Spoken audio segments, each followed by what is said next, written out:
Welcome back to the news, everyone. Today, it's actually a deadly serious topic. It really is. And it's one that's a little bit upsetting because the guy in question, Mick Gordan, did suffer pretty damn serious reputational damage. And id, the developers of Doom and Doom Eternal, they published an open letter which allegedly is completely full of lies that tanked this man's reputation and did pretty damn severe career damage to him because after the claims that the studio director of id made about Mick Gordan, who of course did the legendary soundtrack of Doom 2016 and Doom Eternal, who in their right mind would work with Gordan again if those things were true? It has, however, transpired that there absolutely is another side to the story. Now, this is a whole thing that went down in 2020, right? And where it really hit a fever pitch is when the OST, like the actual publication of the album, when it was delayed, we kind of started to understand that the thing that it wasn't really Mick Gordan's actual creative vision, and the fever pitch, when it all maxed out, was when Marty Stratton, who is the studio director of id, released this open letter. This open letter that now Mick Gordan is heavily calling into question, and it is an open letter that absolutely threw Gordan under the bus in a way that potentially, we're finding out now, may indeed have been extremely malicious. So we now have quite a big breakdown of this story, even including six-figure hush money. So yeah, this one really does have it all. As of course does today's sponsor, nordvpn.com/Bellular News, and it's available at my link with 4 months for free and a 30-day money-back guarantee. They've even got a new bundle that includes NordPass, and NordPass will handle your passwords. Now, not only is that extremely convenient, but it also helps protect you against things like, say, credential stuffing attacks, which you don't want. Of course, a VPN offers loads of protection as well, as an example, encrypting your traffic, and that hinders things like man-in-the-middle of attacks, keeping you safe. Of course, you can also browse the internet as if you're anywhere on Earth, allowing you to bypass regionally locked content, and even sometimes save some money via regional pricing differences. If you're on a holiday and you need a rental car, you can VPN back to your home country, book it, and there's a good chance that doing that will bypass you being basically price gouged. That's all in the app and browser extension that are super easy to use, and you'll get a bonus 4 free months with my offer at nordvpn.com/Bellular News, and of course, 30-day money-back guarantee. So, thanks to Nord for keeping the show going. Let's go into the first thing that Mick Gordan said, right? Marty lied about the circumstances regarding the Doom Eternal soundtrack and used disinformation and innuendo to blame me entirely for its failure. Afterwards, he offered me a 6-figure settlement to never speak about it. As far as I'm concerned, the truth is more important. Marty's Reddit post severely impacted my professional and personal reputation. In releasing this statement, I'm exercising my right to defend myself. It is a defense, not an unprovoked attack, issued with extreme reluctance after all other attempts to resolve the matter have failed. And then he sort of does the disclaimer of, don't use this to just go on hate raids and shit, because that's not what he would want. What he wants is to actually have this thing be resolved, and for his professional reputation to actually be back and be normal, perhaps so that people will maybe work with him again. Now, this takes us into the absolutely hellish development cycle of Doom Eternal, because the soundtrack was not really the problem. You've got to remember, right? In a game like this, the soundtrack that you maybe will get on Spotify, that is something that somebody actually has to create, and that takes a lot of effort. Pretty damn different. In our case, a lot of our game's music is playing out driven by fmod within the game engine. So it's a lot of smaller elements that are then kind of more dynamically mixed together at certain points, even more so for a game like Doom Eternal. So for an audio designer, in this case, especially for a game like Doom Eternal, it's going to be quite tightly linked to the actual gameplay loop and the overall state of the game itself. And that's why this game really did start off with issues, because the original plan was to score 2 levels per month around 2 years before release. That's quite a lot of music. Mick says this was tight, but not impossible. Now the thing is, he was asked to produce finished music that would be able to be matched to gameplay in the Doom 2016 style. But the problem for him is the story didn't really exist. Like, the narrative wasn't there. The levels themselves didn't fully exist either. So he's being asked to create this score, but it's like, score to what? I need more to go off. But he ends up taking a stab at it anyway. Now, he ended up suggesting about 2 months in and several delays deep, the delays were actually because of contract issues and slow communications with Bethesda and id, but he basically said that they should redesign the schedule to avoid these problems.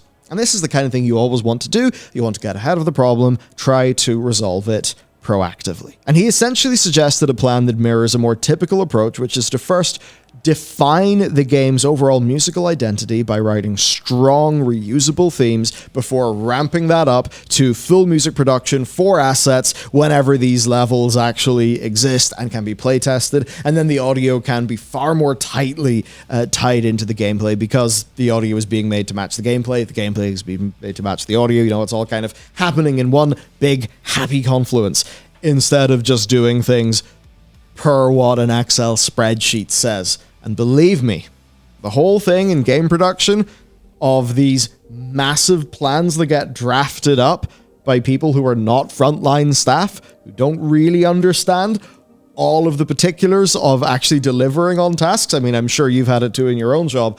That is something that even in the local indie scene and stuff like that, I have seen like basically tank and kill projects. So it is an absolute killer, and unfortunately one that id and Bethesda were running straight into. So basically, your audio guy's coming to you and saying, hey, this plan really doesn't suit how music for a game like this should be made.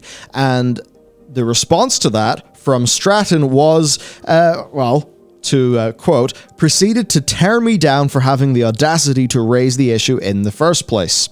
So the schedule of 2 a month just continued. Now, of course, this is a schedule that was pretty damn ill-conceived. It was a way of making this music that really just did not make sense for the game. And that did mean that with the game months later beginning to take shape, some of his guesswork in making this music was off. So weeks and weeks and weeks of work were thrown into the bin and urgent rewrites had to happen.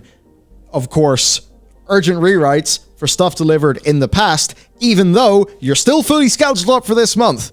And again, that is because of what he identified as being the problem with the way the audio was handled and what Stratton just absolutely refused to budge on.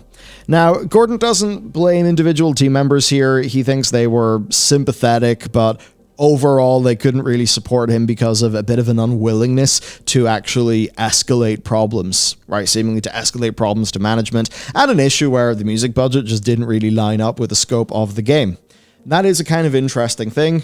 This is a game that had a lot of crunch and a pretty troubled development cycle, so clearly not all is actually shipshape at id in terms of how they, well, execute a project. Now, per their budget and everything, large levels were being given 30 seconds of exploration music each, which Gordan then had to spend time convincing people that, hey, we need more than 30 seconds of exploration music. We need more budget being put into these. Now, this sort of thing just continued for a whole bunch of production, with Gordan essentially just being, locked away many time zones apart from the core team at id, not really getting the support, the budget, all of that stuff that he would actually need to do the job. And then there's also the problem that he just wasn't getting paid for this.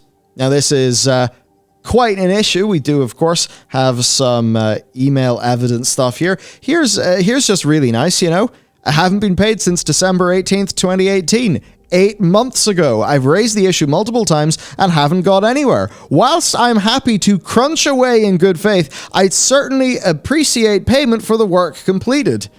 Wow, what's that? People with, lives and families want to actually get paid for their job? Shocking, right? And for an example of the sheer scumminess here, there were 2 suites of music that were used in the 2018 reveal of this game, but they ended up not being essentially being rejected. Okay? Now again, you've got to remember all of the audio production issues this game had already and how that was basically just all set up for failure. They then tried to basically not pay him for them. Yeah.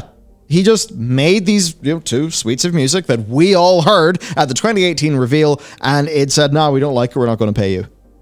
even though, per the contract, they actually did use the work.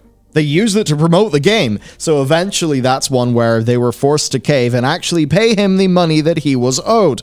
Again, if you're working with a contractor and you don't get exactly what you want back and you reject it, that is in fact partially on you if it turns out that you've not set that person up for success, right? You don't just get a magical world where you only pay for perfection and exactly what you want. That is not how it works. But then the problem is things got even worse because the original soundtrack that was announced, and I mean, another fun little thing, he wasn't paid for the 11 months following January 2019. So, you know, they just seemed to not really be that much of a fan of actually paying him. And now we get to the whole OST thing, because he found out that Mick Gordan's original Doom Eternal soundtrack was part of the collector's edition. Now, the problem is, this OST wasn't in fact in production. Gordan had not been offered a contract to produce it. They didn't talk about the scope, the time frame, or any of that. He in fact learned about this work that he had to do via the media. And you might just think, but the music's already in the game. It does not work like that. I mean, mixing, mastering, arrangement, that is actually a shitload of work. And then obviously there's the artistic side of how you actually put an album together, which is something that was pretty damn well done with the Doom 2016 OST. So this isn't really good. Gordan's a bit confused. He reaches out to get this all straightened out because the OST would be quite a lot of work. And then Marty Stratton just gave him a response that left him being pretty confused because, for reasons I still don't understand, he flatly denied me the contract and refused to do anything about the OST, saying he didn't want to cause a distraction. Now, of course, this would have been a distraction while Mick was continuing to work on the soundtrack for the game, and it's also just worth knowing here that for most of 2019, the core development team as well were in crunch for this game. Which does mean this is probably a situation where they just didn't really have much time for Mick Gordan's concerns, which is understandable, but if stuff's fallen off the rails, the least you can do is be reasonable about it. So as all of this is going up shit creek, he keeps on being asked to do more music by management, and that's while sort of legal implications are being made, right, if he failed to meet those commitments. Now, the game was then delayed from October 2019 to March 2020. id rejected then yet more work and demanded new music. At this point in time, Gordan put his tools down and said, I need to be paid for my work. Because they weren't paying him. According to them, I was the one being difficult. The word they used was ball ache, and they urged in no uncertain terms to carefully consider the destination my protest would lead to. Again, his protest over being paid to do his job, which is a bit ridiculous. Now, he was eventually paid in November of 2019, and after that, he then relented and carried out the work. Now, the aftermath to this is then not great. He says that he finished the project feeling unhappy, empty, in a state of anxiety where he basically had to crunch for 2 years because of this brutal schedule that apparently expected a finalized score before the game was even ready for a finalized score, which is just dumb. He alleges then that he had been required to ultimately make almost double the amount of music, like in terms of minutes of music, that he was originally tasked and contracted for. He has still, in fact, not been contracted to produce the Doom Eternal OST, and then he actually discovered that the game featured nearly all of the music that he had produced. But they only paid for half of it, right? Rejected tracks, mock-ups, demos, ideas, sketches, a massive amount of additional music well beyond the budget allocated in the contract produced at their request and shared in good faith. But they included this stuff directly in-game in marketing and updates without paying for it. They still refused to pay for it. So this is like stuff where they were rejecting some tracks and trying to not pay him for it, and then using those tracks anyway, which is ridiculous. So overall then, he believes that this cycle of demanding music and then rejecting it, but then using the music, was essentially tantamount to them just trying to elicit a massive amount of unpaid work for him in order to compensate for their budgeting shortfalls. I mean, what the absolute clown fiesta. But we now get to the OST in the 2020 situation. So he had still actually heard nothing about the soundtrack, in spite of, 6 months of pre-orders for this product that has his name attached to it. So what he then does is he sidesteps Marty Stratton, the studio director of it, and he went straight to Bethesda, right? So he does that, and he was actually able to work with Bethesda. So he states then that there was draft terms between those two parties, 12 songs, it had final approval, he would hand over the source files, and the deadline was April 19th, with an agreement that flexibility could be offered, but a bonus would be there if the deadline was hit, and that he would be paid for a separate album from 2015 that he produced for Bethesda that he actually had never been paid for. So that's cool. Now, all of this was in a draft form, and it was not a signed contract. So, March 11th, that's when we find out that the OST had been delayed and that it would no longer ship with the collector's editions. Then, March 18th, 48 hours before the release of Doom Eternal, Mick was sent the contract with the terms. And we know this because there is a DocuSign a DocuSign-like screenshot that does include the date. Obviously, that could be faked, but I imagine that if he was going around faking this kind of thing, that's kind of disprovable pretty easily, and you would get into a great deal of trouble for that sort of thing. So, that's that timestamped, and this overall means that he had 29 days to produce and master 12 pieces of music, with no direction from id Software, per his claims. He tried to press on, making the most of it. By April 3rd, half the album was complete, and then, on that very same day, Marty Stratton emailed that April 16th was now a legal obligation to prevent refunds being owed under consumer protection laws, because consumers needed to receive it by April 20th. So, once again, from Gordan's perspective, and yes, due to mismanagement and idiocy from id, things had then just got worse. But Marty Stratton found another solution. A very bad solution, which was another OST. He commissions lead audio designer Chad to go and make another OST using stuff that Mick had already submitted. And here's just from Marty's open letter, right, where he said, "As we hit April, we grew increasingly concerned about Mick delivering the OST to us on time. I personally asked our lead audio designer at id to work on id versions of the tracks, a backup plan should Mick not be able to deliver on time." Now, this is quite funny because this is actually contradicted by the metadata of the 70-plus tracks that Mossholder had sent to Gordan for review, right? So, potentially unknown to Marty, BWF metadata details the exact creation date, time, and software used by whoever made the edits. Metadata in Chad's files shows he began work on their alternative OST as far back as August 2019. Which is 6 months before Marty received the contract. And do then remember that the original release date for Doom Eternal was November 19th.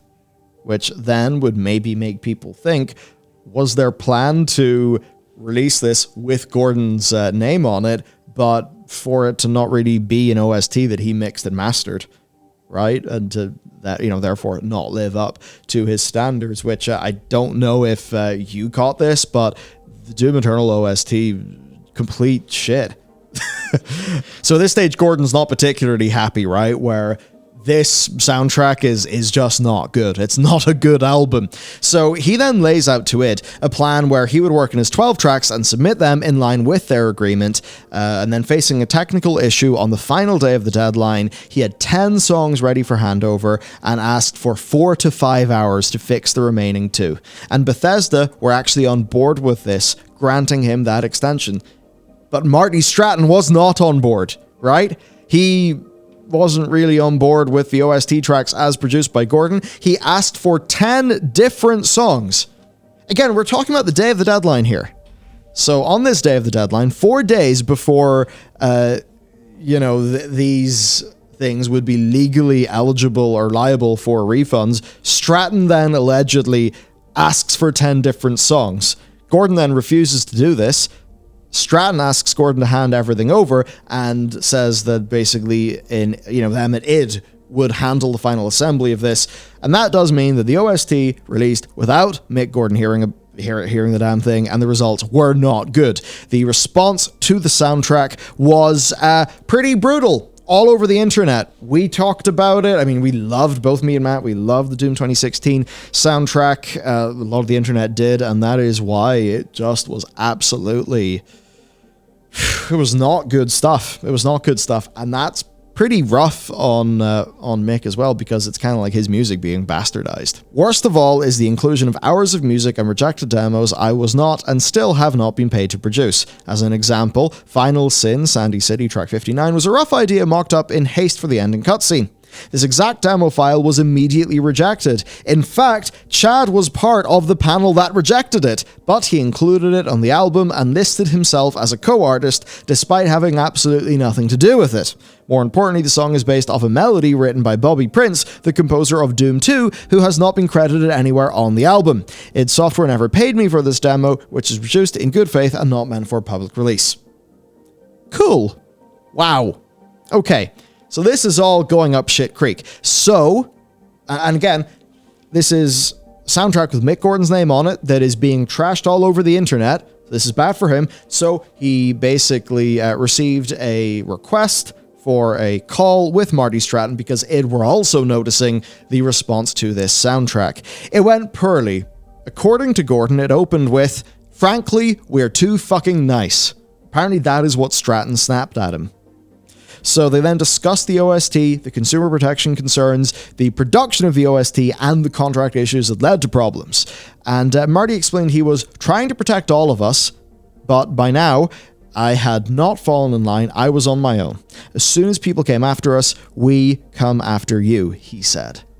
So that's rough. Stratton then asked Gordan to take full responsibility for the album, which is an awful move for his career. Like, that is basically saying, hey, could you throw yourself under the bus for my benefit? That is total scum behavior. So then Gordan refuses that because he feels it's total bullshit. Supposedly then, this call went on for an hour. They cleared their air. They began to make a plan to repair this situation. Stratton then asked Gordan to hold off on all public statements until they could jointly discuss a shared statement, right? Okay, all good. So the problem happens, but the two aggrieved parties, they finally hash their stuff out and they decide to work together for a solution. All good, right? No, not all good, because seemingly completely unilaterally, Marty Stratton just revives a Reddit account that had been dormant for 3 years and then published an open letter on the original soundtrack. Yeah. So Gordan and his legal representative reached out to id around this because, and you'll remember at the time, that open letter was brutal. And I think most of us, we were inclined to believe it at the time because it didn't really feel feasible that they would lie in such a sort of a blatant way, right? And that didn't really seem feasible to people. And with a lot of those allegations, people just felt that the shoe fit. Well, in Gordan's view, Marty published a series of false accusations. id Software shipped Doom Eternal with twice the music that they'd actually paid for. After Gordan was able to demonstrate that the allegations were contradictable and the music was present in the game, ZeniMax offered to settle. So this is basically like, a sort of a settlement out of court where it's like, all right, here's the legal agreement. You do these things, we give you this money, and the issue is considered closed, right? Okay, so these negotiations for settlement go back and forth. Marty Stratton would be required to take the Reddit post down, but he refused that. Gordan would be paid the money owed, but he was also asked to produce a new OST. He accepted on the basis that, he was paid and all of this stuff. So the settlement then gets withdrawn, right? Gordan alleges a new letter of response that claimed that Stratton was willing to, issue legal proceedings over times that Gordan had basically publicly discussed Doom Eternal and the use of that music in his own portfolio. And then, that's a letter that offers a new settlement. And this is the settlement that is, this is the hush money, this is the bribe. A 6-figure sum in return for taking full public responsibility for the failure of the OST. Details were absurd. Marty would keep the Reddit post up indefinitely. He would never retract his false accusations nor clarify his statement, and his story would forever be considered the truth. I could never discuss Doom Eternal, the OST, or the Reddit post. If I was asked, I had to say no comment. I had to pledge I would never badmouth Marty or anyone working under the ZeniMax umbrella, and I could never criticize any product developed by a ZeniMax studio. Ouch. And, so he just had to accept blame, and he'd be given money, and Marty Stratton would be protected. So Mick refuses this on principle because it's just wrong.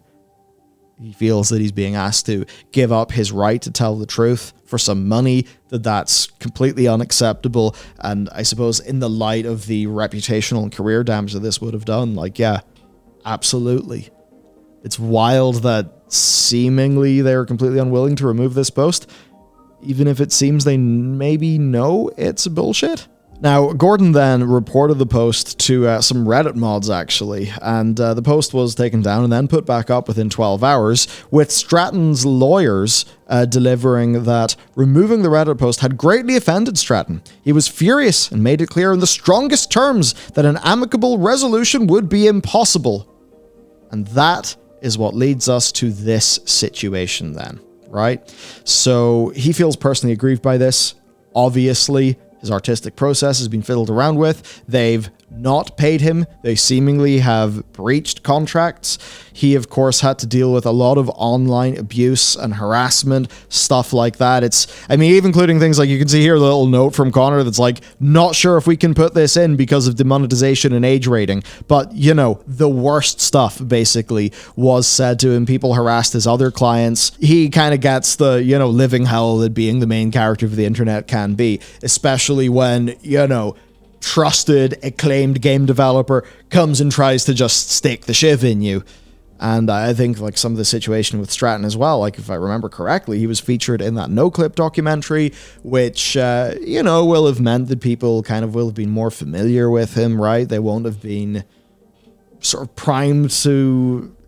It's a sort of thing if this all came out from a Randy Pitchford, I think people would be a little bit more suspicious. But I suppose it had, at least in the public consciousness, a more clean record.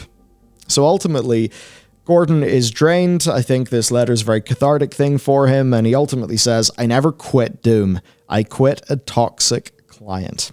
It's time to leave this sad state of affairs behind. I'm forever thankful to the true-hearted folks who have continued to put their faith in me, even in the face of Marty's attempts to damage my reputation. I'm happy to say the projects I've been part of since have been some of the most rewarding experiences of my career. So it does seem that things are turning out okay for him. I imagine they will get significantly better in light of this post. Now, it could be the case that the truth may lie somewhere in the middle between these two different things. That absolutely could be the case. Maybe this is the sort of time where we do need the journalists to hop in, to reach out to their contacts at Bethesda to see, right? What did people in Bethesda think? What did people in id think?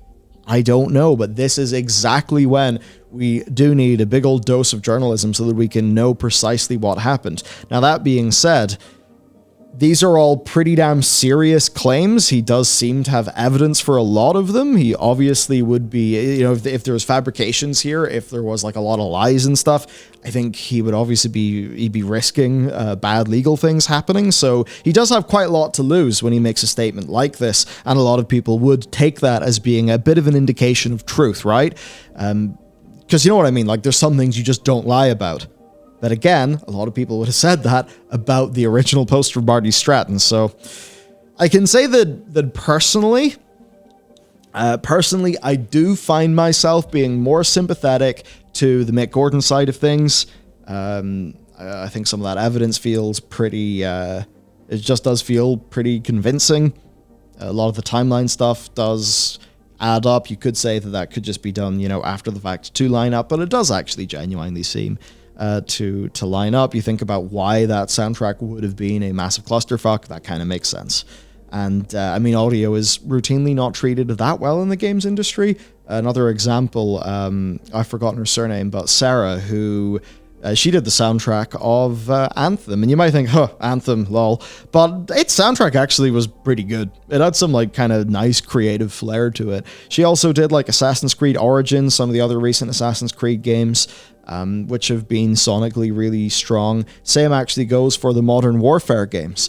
And she has actually left Modern Warfare 2. She's kind of left that project, isn't going to work with Infinity Ward again because of a breakdown with the audio director at Infinity Ward. And that's just another example of things musically not really going quite well. And it's a tremendous shame because music really can make or break a game. I mean, in terms of stuff with our studio, and this is a fairly rare thing, usually, I mean, in indie games, music is a bit of an afterthought. It's kind of done pretty late stage. Whereas for us, we've had full-time music from the very, very beginning. We have a humongous amount of music for our game. And it's all, I mean, the music has came together as the scenes have came together in very close collaboration. I would just say, like, you cannot treat music badly. Music is so core to the experience of a video game, especially one like ours, which is why we've treated music with such reverence. But yeah, it's, man, it sucks. It absolutely sucks. And especially, you know, there's a lot of great music that we didn't get, right? That sort of, you know, Mick didn't get to give to the people. So, hey, hopefully there will be more of his music getting out there in the future. If you would like to check out some really strong Mick Gordan music, actually a fair amount of the stuff from Killer Instinct is Mick Gordan, and it's really, really damn strong. So there you go. I mean, this, man, what a story. The news cycle has been crazy these last few days and weeks. This is just an unfortunate one, a sad one, the sort of thing you just don't want to see happen to people, but man, games industry. Turns out it is an industry full of humans, and sometimes when they get power, humans are not particularly good at taking responsibility, and they're pretty damn good at blaming. So take from that what you will. Okay, let me know what you thought of stuff today. Be sure, of course, to check out our sponsor in that link below. It really does support and enable the channel. And to you, thanks for sticking through this video. Let me know what you think. We'll be back with more content tomorrow. I'll see you later.